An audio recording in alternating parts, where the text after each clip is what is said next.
Good evening. Welcome to APTN National News Weekend. I'm Dennis Ward. The Cree Nation of Mistissini in Quebec has started vaccinating their population, starting with 1,200 doses and increasing next week. Here's Jamie Pashagumscom. The vaccine will be more effective after your second. This man is one of about 3,500 residents of the Cree Nation of Mistissini. He is among the first to receive the Moderna vaccination.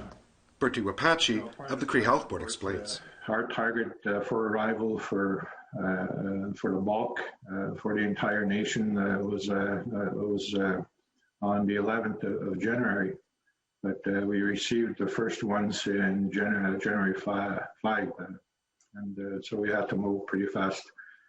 And priority, of course, for those ones were 45 and up. And at this point, knowing now that there's confirmations that we will receive, the bulk in the next couple of days. Vaccinations started Wednesday at the Mistissini Sports Complex.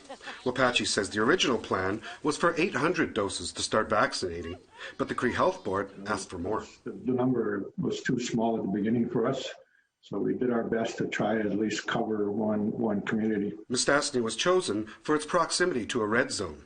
Vaccinations for the other 8 Cree communities start next week. At this point, it doesn't matter who gets vaccinated, but we usually try to start with the right people, the elders' homes and the essential workers, the nurses, all the professionals, frontline people. Now that the vaccination process has started, Wapachi says he will soon be lining up for his shot and a long-anticipated injection of hope for the Cree Nation in the new year. Jamie Pashagumscom, APTN National News, Ottawa. And while vaccinations have begun in the Cree communities in Quebec, a former AFN chief is expressing concern on social media that the vaccine isn't safe. Here again is Jamie Pashagumscom. To the relief of many, the vaccination started this week in the Cree community of Mistissini. But former Grand Chief of the Crees and Mistissini resident Matthew Kuncum recently took to social media condemning the vaccination. Kuncum warns, "It is a shame that the citizens of our community were not asked what they thought of this decision.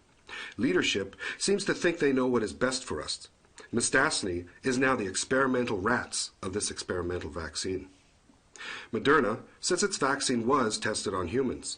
It has since been approved for use by independent health bodies, Canada, and other countries around the world. Kuncum declined an interview request regarding his views, but his comments prompted a lengthy discussion on social media. Meanwhile, current Grand Chief Abel Bozum was in Mistissini for the first vaccinations. He says he and his family will be getting the shot once it comes to his community of Ujabugamu, where one resident announced on social media Thursday that he has COVID-19. In his post, Jeremy Polson urged anyone who came in contact with him to get tested.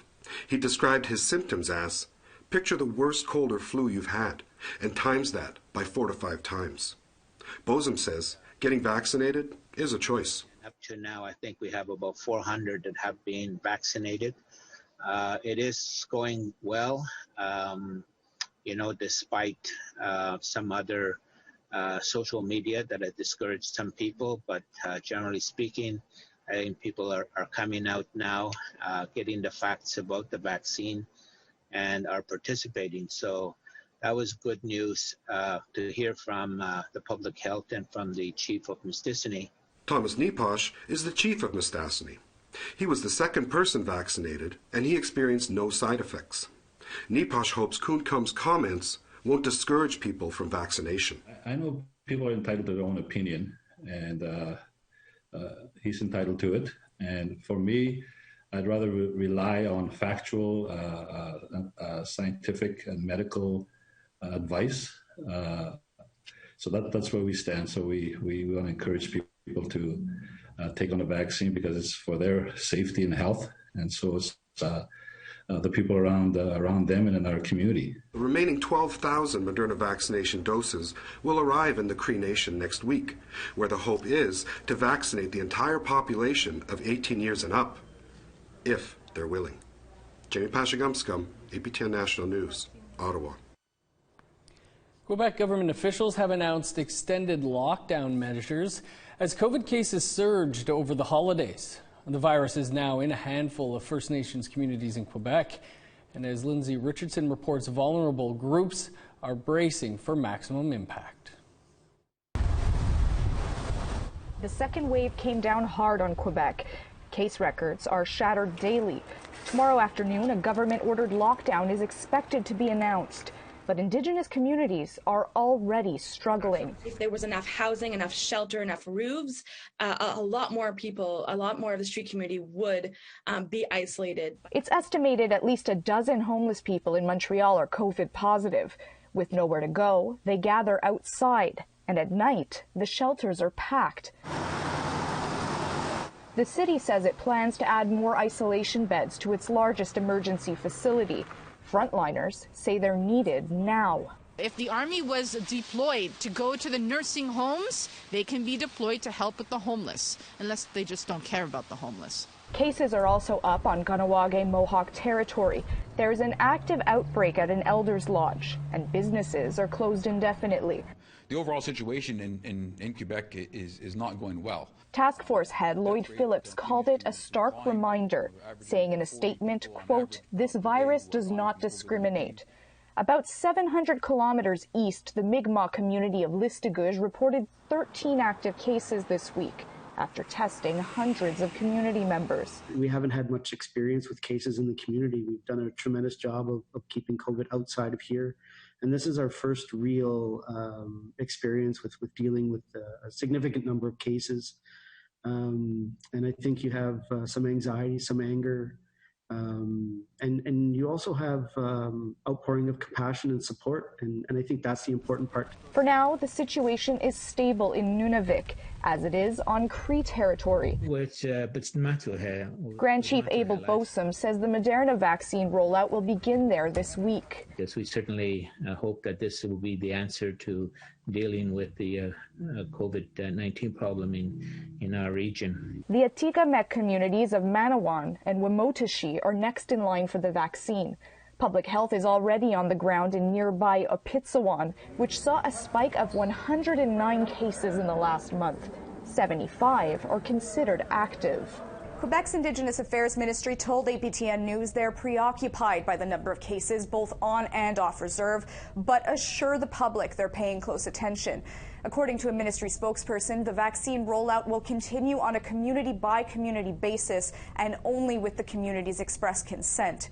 I'm Lindsay Richardson, and I'll have more on the province's vaccination plan coming up later this week on APTN National News. The Yukon has also started giving out COVID-19 vaccines. Following the territory's vaccination strategy, high-priority groups received their first Moderna doses. Sarah Connors brings us up to speed with how the vaccines will roll out in the coming weeks. Today, staff and long-term care residents at facilities like the one behind me were some of the first people in the territory to receive their first dose of the Moderna vaccine. Other priority groups include those living in group homes and shelters, the elderly, and people living in remote First Nations communities. In Whitehorse, the Yukon Convention Center will be the first to open to priority groups and then to the general adult population.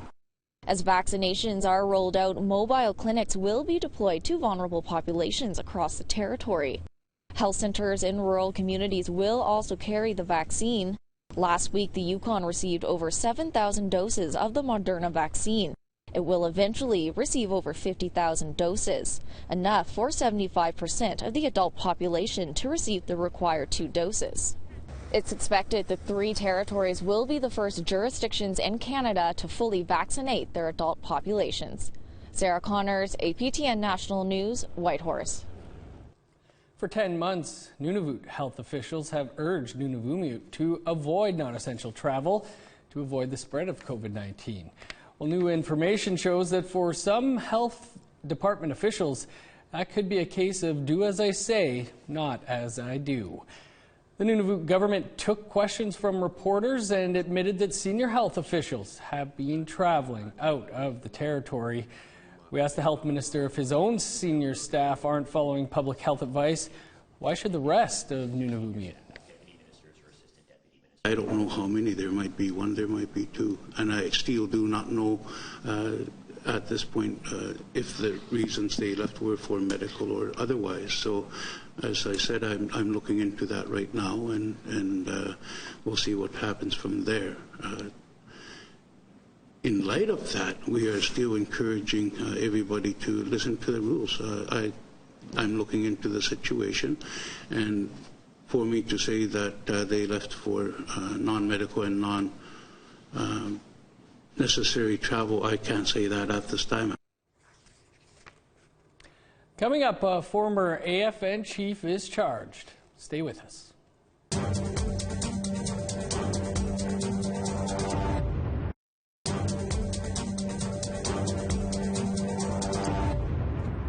Welcome back to Nova Scotia now, where two Mi'kmaq politicians, one a former band councillor, the other a former regional chief for the Assembly of First Nations, have been charged for sexual crimes in two separate incidents. Cyrus Bernard has been charged with 3 counts of sexual interference and 3 counts of sexual assault for alleged incidents that occurred from 2014 to 2015. Bernard has since resigned as a band councillor. His arraignment hearing was on Wednesday. Meanwhile, Morley Gugu has been charged with 1 count of sexual assault for an alleged incident from March 2013. Gugu is set to appear in court February 3rd. He was the AFN regional chief for Nova Scotia from 2011 to 2019. The AFN removed him after an investigation found he allegedly harassed women. Native women's advocate Cheryl Maloney had this to say. I just hope that the women are strong enough and that they have enough supports around them, surrounding them, and protections to get through this process, because there is an imbalance of power with Indigenous women and the political world that we live in. The fight against a controversial hydroelectric dam has ended in a courtroom in Happy Valley, Goose Bay, as a judge sentenced 16 Labrador land protectors for violating an injunction.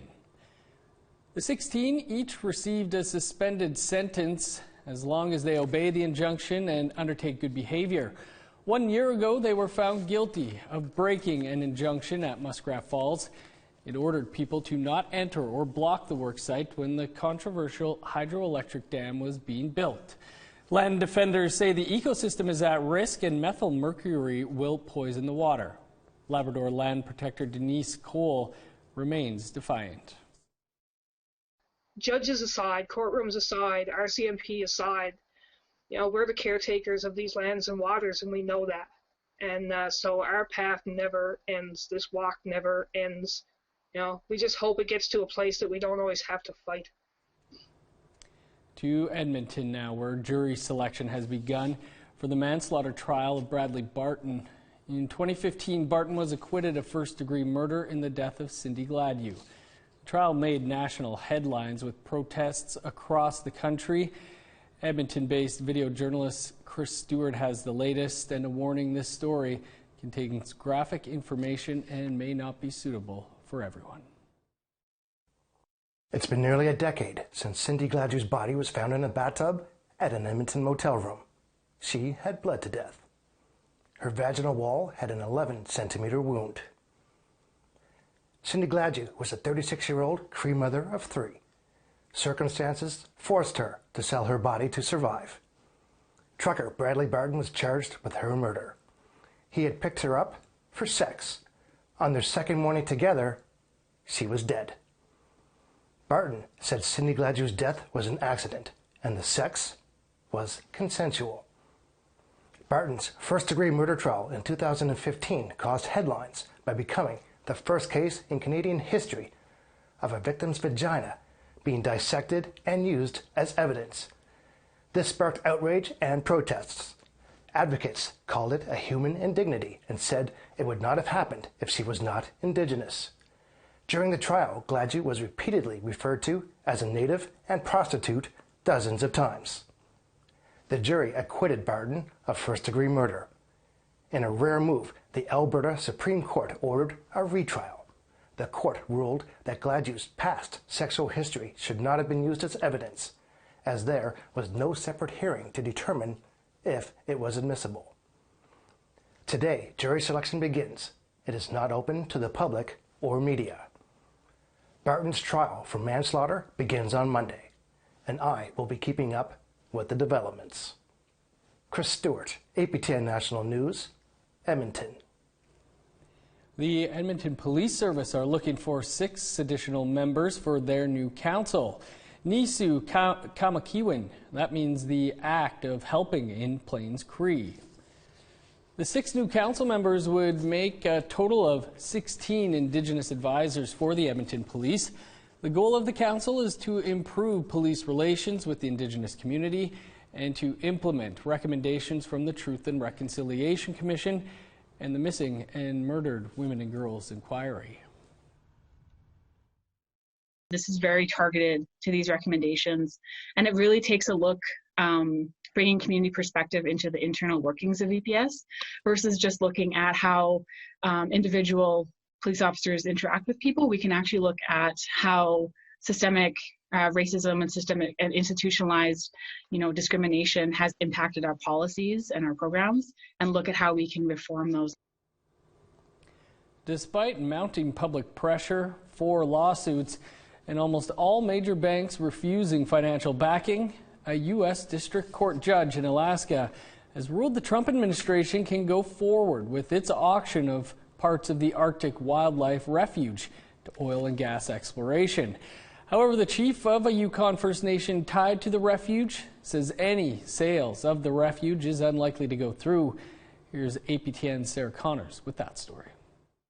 3 majority state-owned Alaskan companies have successfully bid on portions of the Arctic Wildlife Refuge in Alaska, totaling $14 million.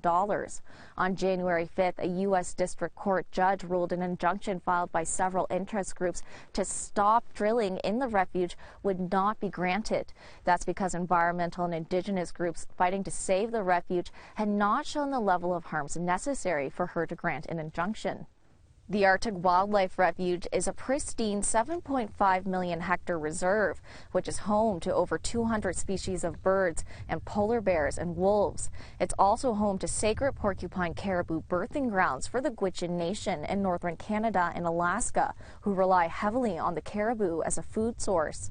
But despite its federally protected status, in 2017, the Trump administration authorized lease sales for over 600,000 hectares of the refuge to oil and gas exploration. However, the chief of Vuntut First Nation in northern Yukon says any drilling is highly unlikely because the only real interest for lease sales was from the Alaskan state itself. He also says Democratic President Joe Biden, who is openly against drilling in the refuge, will likely reverse any lease sales. By no means does this horse and pony show of the bidding process or the BLM's endeavors and the processes that they have enacted will show a strong stance or justification for the infraction on Gwich'in human rights, as well as environmental rights, rights for endangered species such as polar bears and caribou. Sarah Connors, APTN National News, Whitehorse. Still to come, a major show of support for a 10-year-old in Kamsack. Stick around.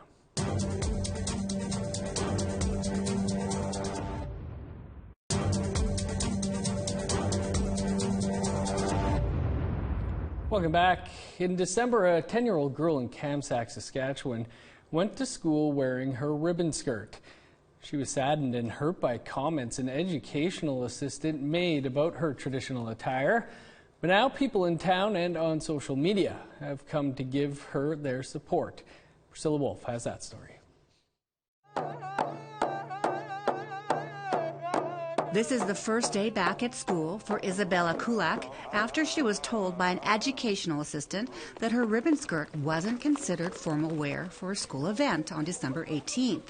Quentin Robertson, the director and CEO of Good Spirit School Division, says the incident is not being taken lightly. We had an unfortunate incident involving a young student at KCI right before the Christmas break, where I think comments were made that brought to light some significant systemic racism. Racism that we know exists, but we were ignorant to. This group of supporters, including some staff, walked Isabella to school on her first day back after the incident. Because of COVID restrictions, a large group could not gather, but people across North America were supporting her online.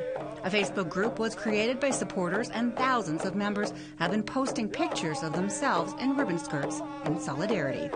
Cultural advisor and family spokesperson Judy Pelly says the incident struck a chord. It went to the heart of all the Indigenous women across the country and even globally, but especially across Canada and the United States, that people are just flooding our with pictures of their ribbon skirts.